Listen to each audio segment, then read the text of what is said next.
అభిషేక ప్రియుడు శివయ్యకి అభిషేకం చేస్తున్నారు మా వారు.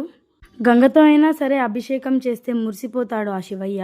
ఏ ఆర్భాటాలకి లొంగని శివయ్య అభిషేకానికి లొంగుతాడు.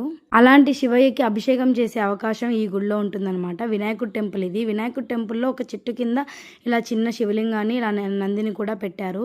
ఈ బాబు చూసారా ఎంత ముద్దుగా అభిషేకం చేస్తున్నాడో. చిన్నప్పటి నుంచే పిల్లలకి మనం నేర్పియాలి భక్తి మార్గం అనేది. ఖచ్చితంగా తెలియాలి వాళ్ళకి మన సనాతన ధర్మం. ఇప్పటి నుంచి మనం నేర్పిస్తే కదా పిల్లలు కూడా నేర్చుకునేది. ఇందాక చూపించిన ఆ బాబు ఎవరో మనకు తెలియదు కానీ ఎంత బాగా అభిషేకం చేశాడు కదా, ఎంత భక్తితో చేశాడు అనిపించింది. మన పూర్వీకులు ఎవరిని పూజించేవాళ్ళు, మనం ఎవరిని పూజించేవాళ్ళం, మన తర్వాత వాళ్ళ పిల్లల్ని వాళ్ళు ఎవరిని పూజించాలి, ఇవన్నీ మనం నేర్పిస్తేనే నేర్చుకుంటారు పిల్లలు. ఇక్కడ మేమైతే శివయ్యకి మనసారా పూజించుకున్నాం అనమాట. మంచిగా దండం పెట్టుకున్నాం, తర్వాత బొట్లు పెట్టుకున్నాం అనమాట. కుంకుమ కంపల్సరీ కదా, గుడికి వెళ్తే బొట్లు పెట్టుకోవాలి. శివుడి గుడికి అయితే విభూది పెట్టుకుంటాం. మనసారా పూజ చేసుకొని ఇంటికి వెళ్తున్నాం. బాయ్. నచ్చితే లైక్.